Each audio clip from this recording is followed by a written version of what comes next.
Hey, I'm Eric Peterson, broker and owner of Kopa Real Estate. Today, let's talk about the 5 ways to keep a low appraisal from killing your home sale. Now, Austin area has experienced tremendous appreciation in real estate values in recent years, and that can make it tricky for appraised values because the appraisal is always looking at the last 3-6 months instead of today and going forward.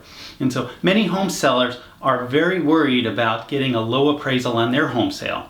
In fact, often a home seller has already talked to another listing agent before they talk to me, and the other listing agent will say, well, there isn't anything that we can do about a low appraisal. That's simply not true. If you follow these 5 steps, you have a better chance to get your home to appraise for at least the sales price. Number 1 is simply negotiate what's going to happen with a low appraisal before you even go under contract. So one of the best things that's happened in recent years is the Texas Real Estate Commission came out with a new addendum that allows the buyer and seller to decide up front what's going to happen if there is a low appraisal.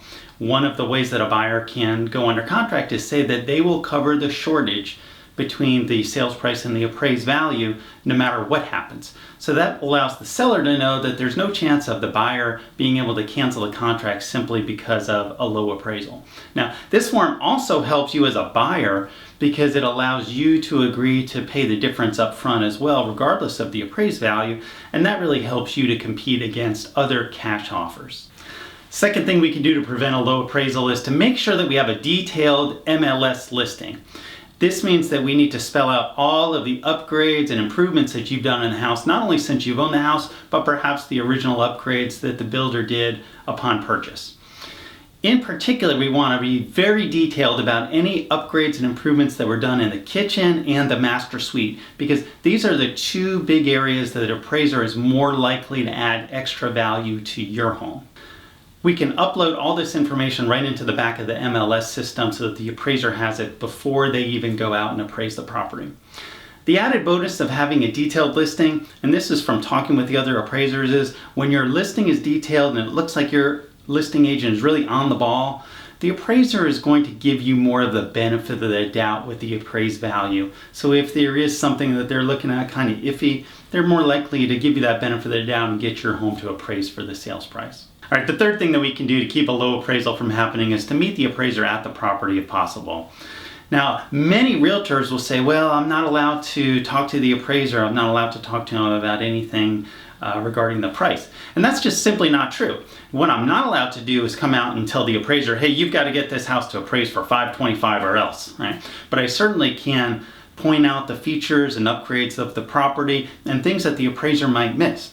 In recent years, appraisers are getting paid less and less, which means they need to do more appraisals to make the same amount of money. So they're going to be speeding through the property and they may not have time to look at all of the details. And when we meet in person, we're able to actually go over that information with them and make sure that we point it out to them so that they don't miss all that money that you've put into your home. The fourth thing that we can do to keep a low appraisal from happening is to provide the appraiser with comparable property sales information.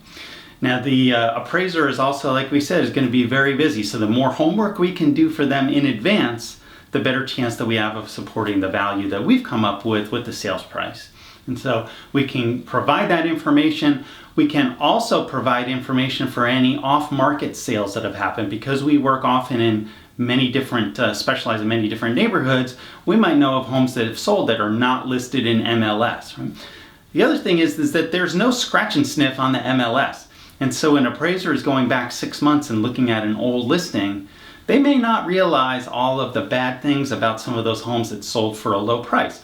For example, I met an appraiser at a house just a few weeks ago and they were using a comparable sale that I knew that property had foundation problems and had foundation work done. By looking at the MLS listing, you would never know that. But when they were under contract on that home, that came about, and that was the reason why the home sold for significantly lower than what we thought market value should have been. You're not able to do that if you don't actually provide that information to the appraiser up front. The other thing is that we want to do it in advance and not later on after we receive a low appraisal. Because it's human nature not to want to admit a mistake. So once an appraiser has come up with their report and come up with the value, and if it doesn't support the sales price, most of the time it's too late to get that changed. And the fifth thing that we can do to prevent a low appraisal is to provide any information about multiple offers. So if there were 2 or 3 offers on the property and they were similar sales price, we want to provide that information directly to the appraiser. So what we do is usually provide the first page of any other contracts, redact out the name of the buyer just for privacy reasons, but that helps support the appraised value. What's going to happen is, particularly if your home is selling for higher than list price, the appraiser is worried about having to support that price to an underwriter with the mortgage company. The mortgage underwriter is probably going to look at that and say, well, how come this home is selling for higher than asking price? And so we really want to provide that detailed information about that demand. So market value is really what a buyer and seller will pay. We have 3 offers at that sales price, let's say. It's much harder for an appraiser or an underwriter to say the home isn't worth that price. In the end, it's important to understand the appraiser's role in a real estate transaction. The appraiser, in most cases, is not trying to kill your sale. They've been hired by the bank to support that value for the asset that the bank is lending money on.